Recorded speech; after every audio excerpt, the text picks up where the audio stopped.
The handout is meant to summarize my paper for you. Obviously, the concept of the common good is an important one, but it is important for two other reasons. First, it is part of a larger conversation that has been going on for several hundred years, within which there are different conceptions of the common good. So what I've attempted to do here is to identify what these larger conversations are. And I want to emphasize that they are conversations rather than simply debates. And what I've attempted to do is to identify two narratives within the conversation. I call them narratives. They comprise appeals to facts and arguments, but the narrative is not itself an argument. In fact, it's an attempt to pull all this material together, to view it a certain way and to indicate how people want to engage it.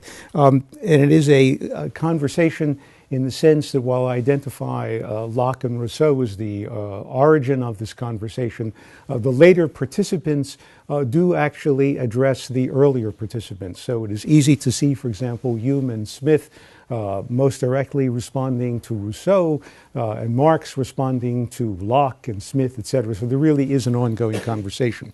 Right? What are the elements of the narrative? First, the technological project, by which I mean the attempt to control nature for human benefit. Secondly, the market economy as a way or within which to carry out the technological project. Third, the role of government. Fourth, the concept of the common good, which is sometimes referred to as justice or the rule of law. In many contexts, these are just interchangeable expressions. The larger cultural context within which the economic, political, and legal institutions operate, and finally, some concern for social dysfunction. Each narrative attempts to explain why it thinks there are problems within the system. The Lockean narrative favors the technological project. It believes, in fact, in the possibility of infinite economic growth. It sees the free market, or sees the economy primarily as being free, as a way of promoting the kind of ingenuity and entrepreneurship that is necessary for the advancement of the technological project. It sees the role of the government as very limited.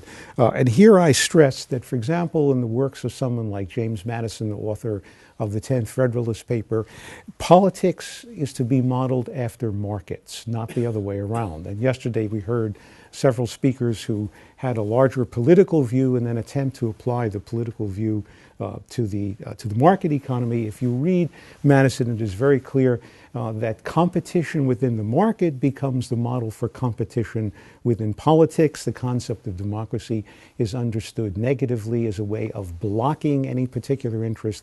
It is not understood positively as a way of trying to arrive at consensus. That is a 19th century continental conception of the role of government. So there's a very, very different view here.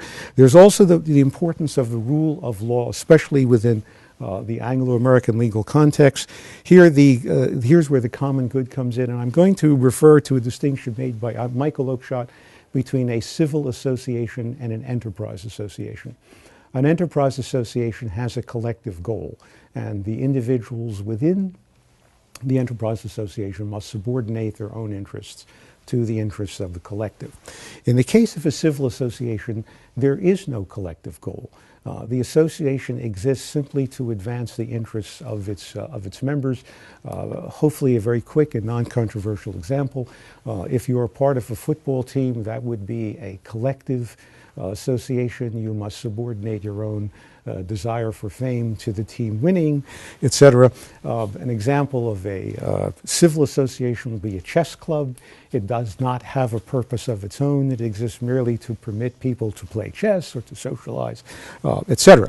In the Lockean version, the purpose of the common good is to simply provide the procedural norms within which individuals pursue their private interest. And this is based on a larger cultural conception, which I identify as the culture of personal autonomy. To flesh that out very briefly, what people here are entitled to do is to pursue happiness. It's very important to emphasize the word pursue, because in the Rousseauian narrative, the importance is to achieve happiness, not to pursue happiness. There is, of course, a concept of equality within the Lockean narrative. Equality here means equality before the law, in some sense equality of opportunity, but it is important to stress here that in the Lockean narrative there's a recognition of the inevitability of economic inequality. It is connected to the conception of economic growth because the assumption is that the normal problems that we associate with inequality will be overcome because of the potential for infinite growth. To use a metaphor favorable to the Lockean position, a rising tide will raise all boats, and people will consider their position from the point of view of where they were in the past, where they are now, where they expect to go in the future, as opposed to comparing themselves to others within the context of a fixed pie. Here there's a denial that the economy can be represented as a fixed pie. There is also a conception of how to deal with social dysfunction, and the argument here is that for a variety of interesting historical reasons, which I will be happy to elaborate later, there are people who have failed to become fit participants in the market economy. In other words, it is not the structure that creates the problem, it is the inability of individuals to respond adequately to the structure. This is not an obstacle that's insuperable, but it is a recognition of a different locus of whatever social dysfunction you're concerned with. I would argue that to a very large extent the American market economy reflects this view of the world, and I will contrast that. And I've said in general within the United States and to some extent in Britain, the Lockean position is still the dominant position. Of course, there are people who argue the other side, but I think it's one way of making a contrast. And I will just point out some differences between the two systems, and this will follow up to some extent on the previous paper. In the U.S. and the U.K., 76% of managers believe a corporation belongs to its shareholders. In a recent survey, 76% of the managers believe that the corporation belongs to its shareholders. In Germany, in fact, 82%, and in France, 78% of the managers believe that a corporation belongs to its stakeholders, not to its shareholders. So if you took an actual survey, you'll see managers themselves have a very different conception. 90% of managers in the US and the UK think dividends are more important than job security. In Germany and France, large majorities believe quite the opposite. Liability law in the US encourages risk-taking. In France and Italy, there are civil and sometimes criminal liabilities for directors of failed corporations. Careers of top US managers can survive even several business failures. In many EU countries, the CEO of a failed company ends his career. So the entire business cultures are very different and reflect these different points of view. The common good within the Lockean tradition has been understood as a set of procedural norms, but there is a substantive attempt to buttress these norms in some way. Within the context of the Lockean narrative, there are three different arguments that have been presented. Sometimes the Lockean position is defended on the grounds that it's more efficient, so you have an efficiency argument.